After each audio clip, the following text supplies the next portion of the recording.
The story of collapses. Every nation says the same thing. Your money is safe. We will protect you forever. You are secure in this system. And yet, time and again, history proves them wrong. Rome said it too.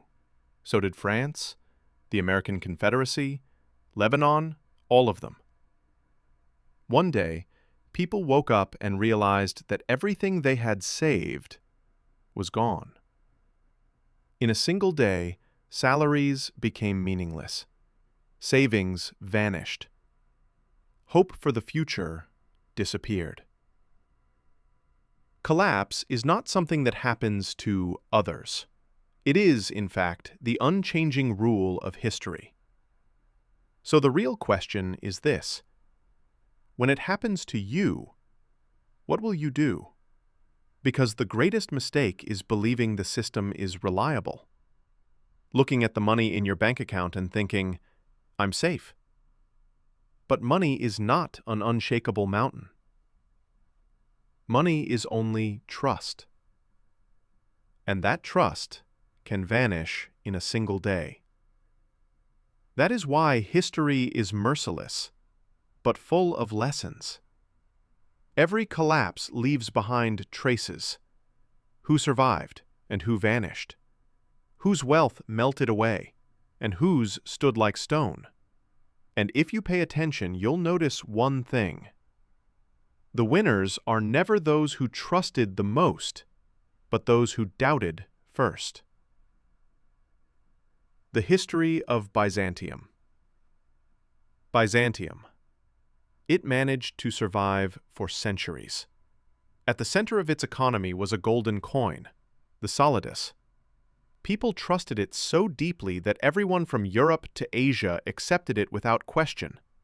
It was, in a sense, the dollar, or the euro, of its time. But eventually, it too met the unchanging law of history. They began to dilute the gold, mixing in worthless metals. At first, no one noticed. Then, trust turned into suspicion. The most reliable currency of its age became a worthless story. And in the end, who managed to keep their wealth?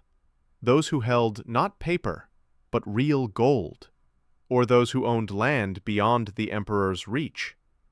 Everyone else watched their fortunes blow away like leaves in the wind. The first lesson is hidden here. Governments can never resist the temptation to dilute money. And when they do, true value escapes into the things they cannot create. The Black Death. In the 14th century, the Black Death swept across Europe. Nearly half the population died.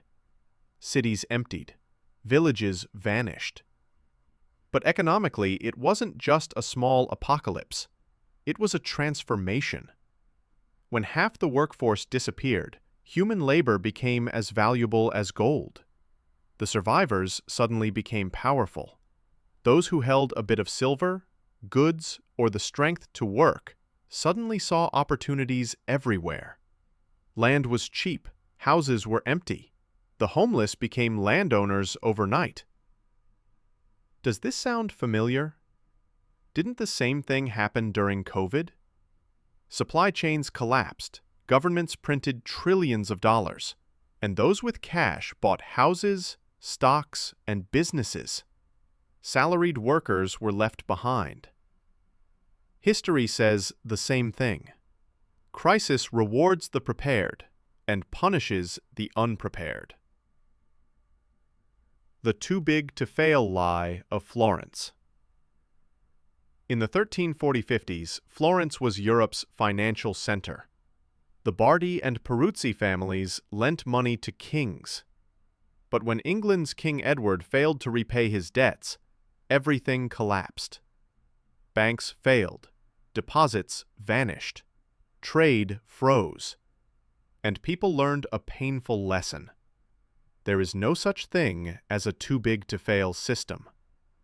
No matter how large it seems, any institution can fall overnight.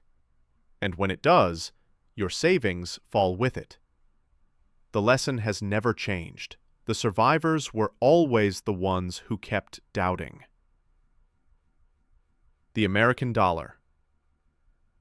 During the Civil War, both the North and the South printed money to keep fighting. The North had its greenbacks, the South had its graybacks. At first, it seemed like a brilliant idea, but they never stopped printing. The result? Inflation and empty wallets. Even the side that won the war lost its wealth, because their money could no longer buy anything. Real value wasn't in paper, but in real assets. Land, food, gold, goods. The lesson is simple. Survivors are those who hold what's real. The French Revolution. In the 1790s, during the French Revolution, the government seized church property and printed a new paper currency backed by it, the assignat. But like a vampire tasting blood, they couldn't stop printing. Each new note slowly destroyed the value of the one before it. Prices exploded. Wages collapsed. People starved. The public no longer wanted paper. They wanted food. And who survived? Those who held gold, farmland, and bread. Lebanon's banks closed. People couldn't access their own accounts. A lifetime of savings vanished overnight. The Lebanese pound lost 90% of its value. And everyone faced the same harsh truth. The money in your bank isn't really yours. It's a loan to the bank. And when crisis strikes, the bank may not give it back. You can probably guess who survived. Those who kept their wealth outside the banks, in gold, in land, in real things. Everyone else fell into the trap. What should you do?